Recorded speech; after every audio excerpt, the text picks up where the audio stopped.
unfortunate, but reality that if you're married, you likely won't pass away at the same time. Not everything ends up like if you've seen the movie The Notebook and how that couple ends up passing away pretty much within a few minutes of each other, of broken hearts. And so that doesn't seem to happen always in the real world. So you need to make a plan for whomever may be the first to pass away and protect that surviving spouse. So let's start with Social Security. When do you take it? Again, we might lean towards delaying the higher earners benefits just in the case of this surviving spouse, because again, if you look at Social Security, how to maximize those benefits for a surviving spouse is then if one spouse passes away, again, you can draw the larger of the two benefits. If you visit Ascend-wealth.com, midway down on the homepage, we have a 16-page guide, free download, all about Social Security.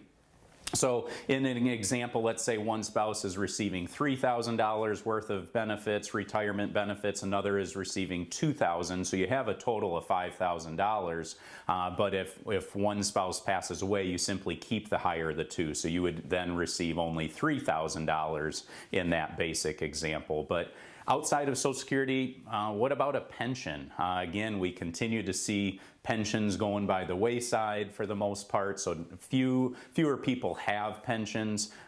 If you do have a pension, are there survivorship benefits? If you pass away, does the surviving spouse receive 50%, or maybe it's 2/3, or maybe even 100% of your pension benefits? But it also might work in the other direction, where if you're the owner of that pension and your spouse were to pass away and maybe you had survivorship benefits, sometimes your pension will actually increase in that scenario. What about an annuity?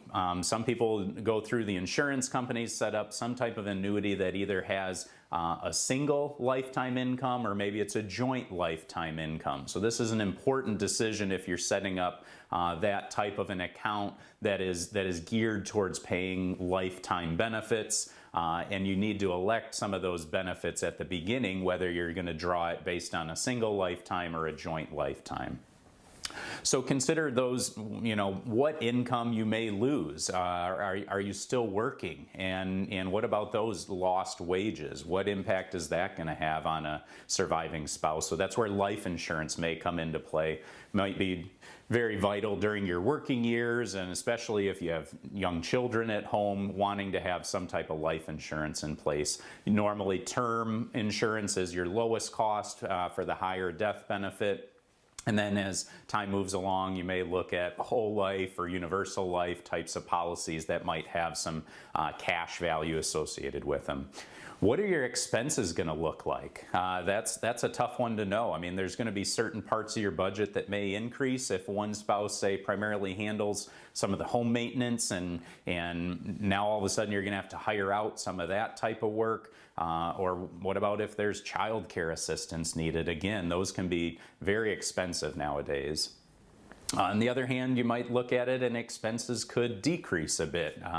Now that there's only one of you in the couple, that maybe you're not going to be traveling as much as you did before. Maybe you're not dining out as much, and so those could change.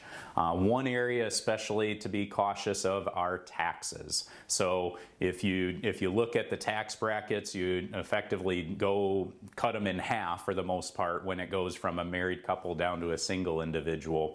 And so don't have enough time to dive into all of those details, but maybe having some after-tax funds in your savings and maybe different types of brokerage accounts, after-tax money you could draw from, or Roth money that would be tax-free could be very helpful.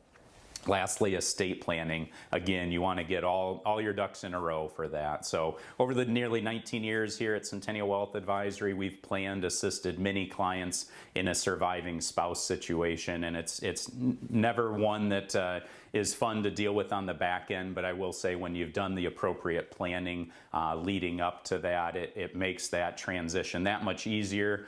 Just having that confidence, knowing that, okay, my income and expenses are going to be taken care of. I have the assets to help support that. So if you have questions, don't feel that you have the best plan in place for your surviving spouse, give us a call here. We'd love to help you plan to retire well.